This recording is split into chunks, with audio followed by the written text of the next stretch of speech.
Olá a todas as pessoas que nos assistem. Estamos começando mais um Ponto a Ponto, direto do 8º Congresso Espírita Paraibano, que tem como tema central Entrega-te a Deus. Estamos aqui recebendo a nossa amiga Suzana Simões. Seja muito bem-vinda, Suzana. Obrigada. Suzana faz um trabalho muito importante fora do Brasil, nos Estados Unidos. E Suzana é palestrante espírita, foi membro por 15 anos da diretoria da Federação Espírita da Flórida. No ano passado, ela trabalhou como membro da Federação Americana e agora está com uma missão de levar o espiritismo toda naquela área da América, né? Então, Suzana, é um grande trabalho levar o espiritismo para as fronteiras da América e muito mais, não é isso? Nos conte como é esse trabalho. Sim, é um trabalho gratificante, né? Um pouco árduo, digamos assim, porque nós somos ainda poucos trabalhadores, né? Lá nos Estados Unidos, principalmente, onde a gente atua. E o movimento é um movimento jovem, digamos assim. Na verdade, a própria doutrina espírita é uma doutrina jovem. Quando a gente pensa em termos históricos, né, em termos de tempo, de cultura, um pouco mais que 150 anos não é assim tão significativo. E dentro dos Estados Unidos, então, desde a década de 60, mas atualmente, nesses dias, de forma mais forte, mais presente, mas ainda somos poucos, um movimento ainda liderado, na sua maioria, por brasileiros, não é? E eu costumo pensar, e gosto de falar desse movimento, que nesse momento nós estamos num trabalho de desbravamento de matas. Então, eu nem penso ainda em semeadura. É primeiro abrir o terreno, né, para ganhar visibilidade de onde é que a gente está pisando. Sim. Quem são essas pessoas? Quem é esse povo? Quem é essa cultura? Então, se fala muito nos Estados Unidos qual é a melhor forma de divulgar a doutrina espírita para os americanos. Estamos buscando perceber se há uma melhor forma, porque uma coisa fica clara, já vai ficando clara para a gente, não é a mesma forma que se divulga para os brasileiros. Sim. Porque estamos em uma cultura diferente, com uma história diferente, não é? Então é preciso entender essa cultura. Então é um trabalho, eu diria nesse momento, para a nossa geração, de reconhecimento do campo. Abrir o campo, ganhar visibilidade e entendimento de onde é que nós estamos entrando. Para que as gerações futuras então possam preparar a terra, jogar as sementes, cuidar dessas sementes e amanhã depois recolher os frutos desse primeiro momento. Então nós tínhamos, né, por exemplo, quando a gente fala em divulgação, em disseminação, você vai fazer uma palestra. E aí a literatura espírita é uma literatura extensa, mas não se tinha livros em inglês. Então, como você constrói o corpo da palestra? E agora, já nos últimos anos, graças a Deus, está havendo um trabalho significativo de várias partes nos Estados Unidos, incluindo a Federação Espírita Americana, com traduções de livros, e nós temos a presença da IDSEI, da América, agora sob a tutela da FEB, e temos a Leal Publisher, a editora da Leal, né, com as obras de Divaldo, sendo distribuídas e traduzidas também nos Estados Unidos. Então isso tem ajudado bastante o movimento, porque coloca à nossa disposição a literatura na língua inglesa. Muito interessante, Suzana. O trabalho se repetindo de Paulo, vamos dizer assim, não é? Levando a mensagem do Cristo, né, sobre esse arcabouço da doutrina espírita para outros horizontes. Como você bem disse, no Brasil é uma semente que já dá muitos frutos, né? Sim, E agora com certeza. os trabalhadores de última hora estão indo para outros áreas, para outros países, levar essa semente de esperança. Então, eu imagino como é um trabalho desbravador mesmo, né? Sim, é importante, é importante. Há algumas diferenças, assim, bastante significativas. Então, por exemplo, para alguns americanos, sabe, a figura de Jesus é fortemente associada a uma religião castradora, não é? Que dita regras, que exclui. Então, a palavra cristianismo, muitas vezes, para muitas pessoas, tem uma conotação não necessariamente positiva. Nossa. E aí a gente entra aqui no Brasil e entra dentro do movimento espírita e a gente sente essa vibração, essa conexão amorosa com o Cristo, não é? Então, aí um exemplo de como é diferente.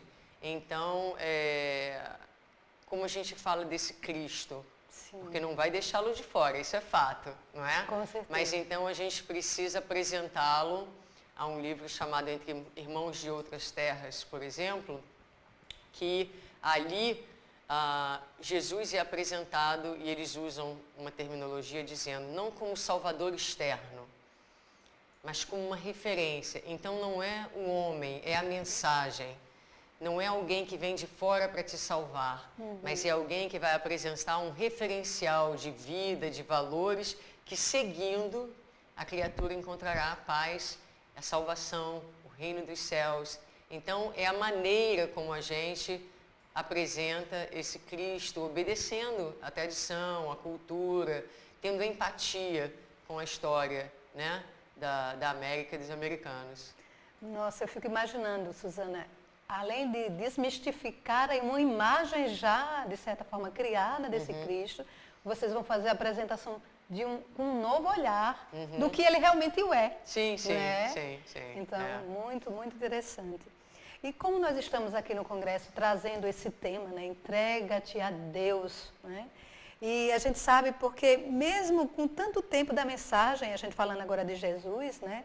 O homem ainda não continua, em alguns momentos, com a fé frágil. Não é? Como você percebe isso, tanto a nível fora do Brasil, né? Mas como você percebe isso na vivência do seu dia a dia? A fragilidade da nossa fé aí não é uma questão de cultura e de país, é uma questão da nossa humanidade enquanto espíritos ainda infantis, não é? No início da escala evolutiva, já não somos mais primitivos, mas somos espíritos que, segundo os espíritos em O Livro dos Espíritos, é muito espírito numa frase só, nos dizem que nós estamos, através do avanço da intelectualidade, nos primeiros estágios da civilização. Porque uma civilização completa é caracterizada pelo desenvolvimento da moralidade. Então, eles brincam com a gente. Vocês gostam de se chamar civilizados, mas vocês estão nos primeiros estágios da civilização. Isso nos dá um parâmetro de onde nós estamos em termos evolutivos. Muito distanciados ainda, quando nós lemos lá no capítulo 3º de Evangelho segundo o Espiritismo, a característica dos espíritos que habitam o nosso planeta, são espíritos onde a matéria predomina sobre o espírito, o mal predomina sobre o bem. Então, nós vivemos ainda num mundo onde as nossas referências, apesar de nós sermos espíritas, nós somos ainda uns espíritas rasos, de superfície, ou seja, nós temos o conhecimento na superfície dos nossos cérebros, mas ainda não interiorizado. Nós sabemos que somos espíritos imortais, mas não nos sentimos espíritos imortais. Então é uma infância, não é? E a fé, ela é desenvolvida. A fé, o ser quando ele tem uma fé robusta, é um ser que cresceu, é um ser que ampliou a sua consciência. Então, é um processo. A falta de fé é natural, não é? Assim como a presença do mal, dos enganos, tudo faz parte do plano de Deus. Porque se Deus quisesse que nós tivéssemos sido criados, terminados, Ele assim o teria feito. Mas Ele nos criou para que nós nos construíssemos. Então, para nós, principalmente quando estamos encarnados, a matéria, ela obscurece ainda mais a nossa visão e a nossa percepção. Então, isso aqui parece ser realmente o real. E quando a gente vive a vida sob a perspectiva da matéria, não é? A gente sofre muito. Sofre muito. Então, é isso. Eu acho que a fé, ela vai se construindo na medida em que a criatura vai entendendo Deus, vai sentindo Deus. Eu falava com os jovens ontem. Uma história que foi até contada de uma forma um pouco diferente, pelo Simão Pedro, eu acredito, mas a história do menino que está no avião, viajando sozinho, com um senhor ao seu lado, e uma grande tempestade, caem as máscaras de oxigênio, e as pessoas naturalmente se inquietam, e o senhor olha para o menino e percebe que o menino está 100% calmo. E ele pergunta: garoto, você não está com medo? Ele diz: estou não, senhor. Como não, menino? E ele diz: o piloto é meu pai. Então, o dia que nós percebermos que pilotando as nossas existências está a inteligência suprema do universo, e que não há então necessidade de ansiedades e de medos, porque Deus, que é infinito amor, cuidado, né? Na sua providência, no seu carinho, na sua solicitude, cuida de nós. Quando nós entendermos isso dentro do nosso coração, isso é um processo, não é? Então a fé vai naturalmente se desenvolvendo. Então é uma jornada, nós estamos a caminho. É natural que a nossa fé hesite. Quando a gente olha, quando a gente lê o livro Boa Nova, nós vamos ver que em diversos momentos os discípulos questionaram a presença de Deus, a justiça divina. Quando Jesus, por exemplo, momentos antes do dia do Calvário, ele explica aos discípulos todos os sofrimentos pelo qual ele passaria. Pedro olha para ele e diz: Senhor, deves estar exagerando as tuas palavras. Não é possível que assim o seja, afinal, onde estaria a justiça de Deus? Então, ele também, naquele momento, Pedro ainda não tinha aprendido o sentido real da vida e da missão de Jesus e o entendimento mais profundo do que o reino dos céus realmente significava. Mas, depois de uma vida de trabalhos, de entrega, de fortalecimento da sua fé, ele termina crucificado como Jesus, de cabeça para baixo, diferente de Jesus, em um gesto de absoluta confiança e fé na proteção de Deus. Muito interessante a gente perceber. Né? Você falando, eu fiquei aqui tocada, né? Uma história simples, mas como a gente esquece disso, Suzana, não é? Sim, a gente se esquece. Se esquece que quem está no comando é Deus, né? É bem então, verdade. quem está no comando desse avião, né?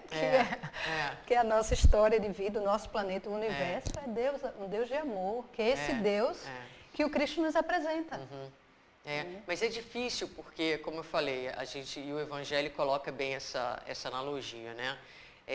Ali o item, o ponto de vista, lá no início do Evangelho segundo o Espiritismo, que é como se nós estivéssemos vivendo no meio de uma grande cidade. Então, a nossa vista é uma visão muito limitada pela arquitetura daquela cidade, não é? E o Espiritismo nos permite, então, é como se nós subíssemos uma montanha e tivéssemos, então, uma visão mais ampla da vida e entendêssemos a vida. Kardec também, na conclusão do Livro dos Espíritos, vai dizer exatamente isso, que o efeito do estudo da doutrina é precisamente nos dar mais resignação às vicissitudes da existência corporal, porque faz com que a vida na Terra perca, são palavras de Kardec, eu não sei qual foi a matemática dele, mas ele diz que a vida na Terra perde 3/4 da sua importância. Então é perceber que a vida na Terra tem a sua função, mas que ela é passageira e que ela é relativamente menos importante no que tange na hora que a gente pensa na vida do espírito imortal. Sim, não é? Sim. E você trazendo isso nos faz refletir, não é, como nós adoeceríamos menos se a gente pensasse nessa vida com mais objetivo no sentido do que ela representa, com mais sentido, e menos preocupações com as coisas que são efêmeras, né, Suzana? Sim, sim. E hoje em dia a gente vive na nossa sociedade, não é? A presença de diversas patologias emocionais, uma ansiedade patológica, porque é uma ansiedade normal, né? Você vai fazer uma prova, você fica um pouco ansioso, isso é normal. Mas um nível de ansiedade patológico, as fobias, a própria depressão, né?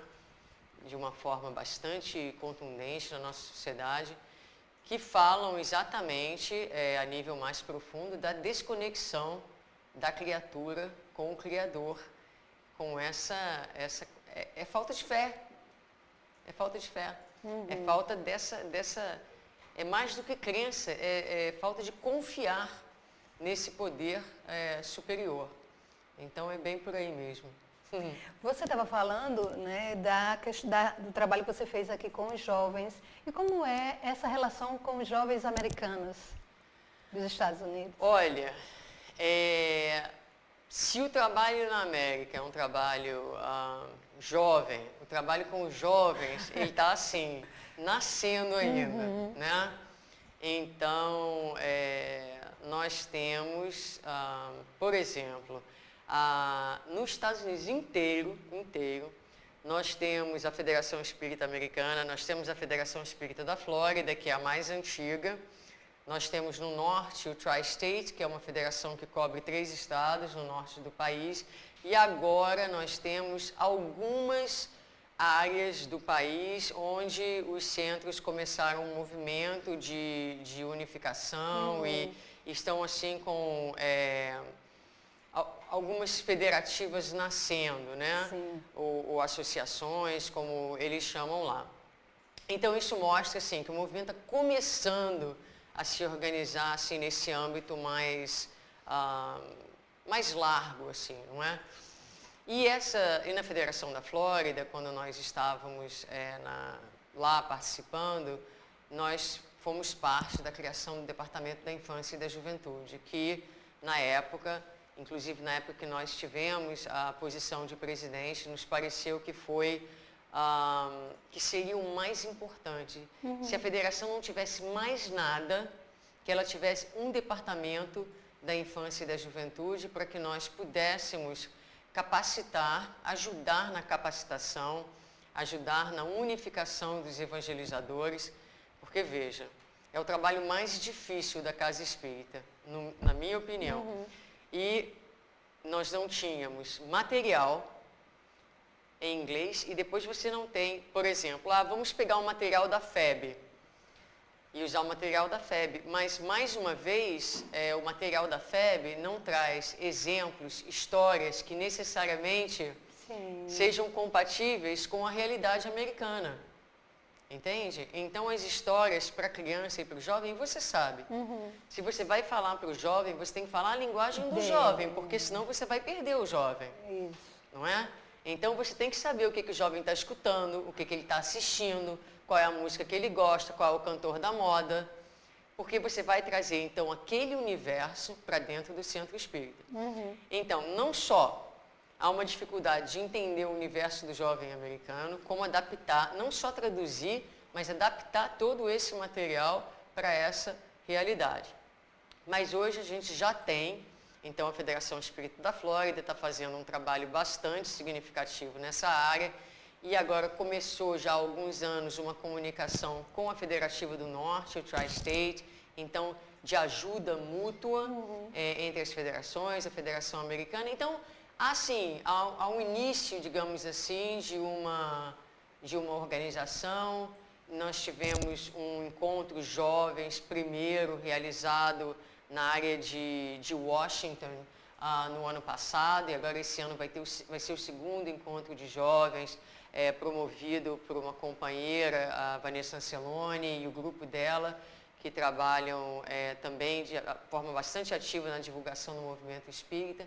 Então, assim, a gente olha com otimismo e esperança, mas eu vou dizer para você, eu tive em Manaus em junho, e a experiência ontem aqui, eu fico olhando assim e meio que babando, né? Porque, assim, nossa, imagina o dia que a gente conseguir ter esse grupo de jovens, que eu entrei na sala, eles cantavam e dançavam, e eu quase que quis entrar e dançar com eles também, né? De sentir aquela alegria, aquele entusiasmo, né? É muito bacana, muito comovedor. Para mim, assim, uma experiência muito, muito singular, me fala muito ao coração. Ai, que bom. Mas é como você disse, vou me reportar a sua fala no início, né? A semeadura está sendo feita. Devagarinho, não, no tempo de Deus. Isso, no tempo de Deus. Com certeza os frutos virão, não é? Então, Suzana, muito bom compartilhar com você essa experiência. E para finalizar, eu queria que você pudesse falar como nós podemos nos entregar realmente a Deus. Olha, se eu soubesse, eu te diria. Não é? Nós estamos aqui todos tentando, nesse esforço de entrega a Deus. E como eu falei, é uma jornada, né? Não há uma fórmula. Porque a gente gosta de fórmula, de pílula e de receita pronta. Então, não tem uma receita pronta, mas eu acho que é preciso a gente querer. Então, no nosso estágio evolutivo ainda de muita cegueira espiritual, digamos assim, é preciso que o movimento de conexão com Deus, a busca da consciência, a busca da iluminação tem que ser um processo ativo da criatura, não é? E como é que a gente faz? Quais são as possibilidades de fazer? Então, a pessoa vem ao centro espírita, participa de um congresso como esse, volta para casa super inspirada, super iluminada, e volta à sua vida e cai na rotina, e aí vai ao centro uma vez por semana ou duas, mas o resto do tempo ela está vivendo aquela vida de acordar, dormir, trabalhar, né? E meio que transitando na superficialidade da vida. Então é preciso que a pessoa se proponha a escutar, a fazer downloads contínuos de arquivos positivos na nossa mente, na nossa alma, como se nós fôssemos bombardear o nosso psiquismo, a nossa mente, com a ideia de Deus, com a ideia da imortalidade, para que essa ideia ela ganhe volume dentro do nosso cérebro, dentro da nossa mente.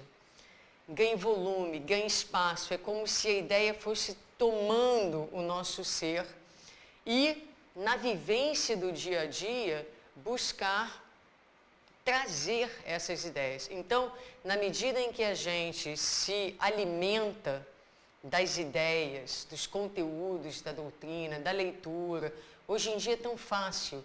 Eu não tenho muito tempo para ler, mas cada vez que eu dirijo, a gente vai no YouTube, busca uma palestra, vai escutando.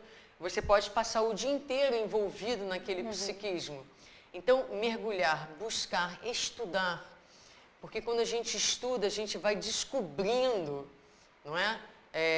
Como diz Sueli, a gente vai se extasiando com a doutrina espírita, você estuda o Evangelho uma vez, agora para fazer o estudo da resignação, por exemplo, eu reli o Evangelho, eu gosto de estudar assim, me dá um tema, resignação.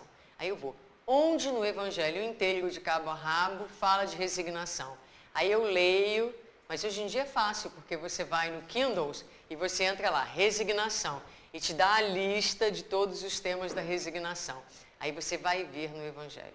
Aí você vai no Livro dos Espíritos, de onde estão essa ideia? Aí vem todas as perguntas. Aí você fica assim, meu Deus, como os espíritos são coerentes, como essa ideia é tratada com absolutamente a mesma característica, tantas vezes dentro da codificação, e você traz aquilo que está espalhado e cria um corpo de informações. Então, esse movimento de estudo, isso vai te ajudando, não é?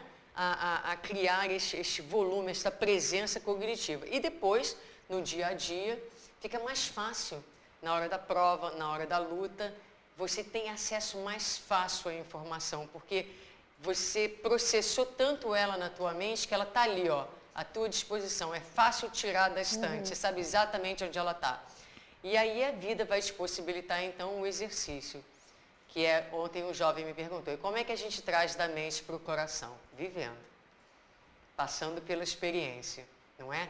E descobrindo Deus em nós através das experiências. Às vezes, as experiências de muita dor, a gente acha que não vai dar conta, mas a gente acorda no dia seguinte e se descobre inteiro, porque Deus está dentro da gente. Suzana, querida, gratidão pela sua participação. Estamos felizes por essa sua colaboração conosco aqui no Ponto a Ponto e principalmente por levar o Cristo a outras... a irmãos de outras terras. Exatamente, a irmãos de outras terras. Sim, bem sim. dito isso. Eu que agradeço a oportunidade de estudo, de trabalho, a oportunidade de estar aqui com vocês nessa região do Brasil pela primeira vez. Foi uma delícia, me senti profundamente acolhida e peço a Jesus que abençoe a todos vocês também na tarefa que vocês fazem aqui. Nós que agradecemos. Então, meus queridos irmãos, como Suzana nos disse, precisamos nos resignar todos os dias. E conhecer o Cristo, conhecer Deus, é sairmos ao encontro deles e senti-lo no coração, na vivência do nosso dia a dia. Muita paz a todos e nos encontramos no próximo Ponto a Ponto.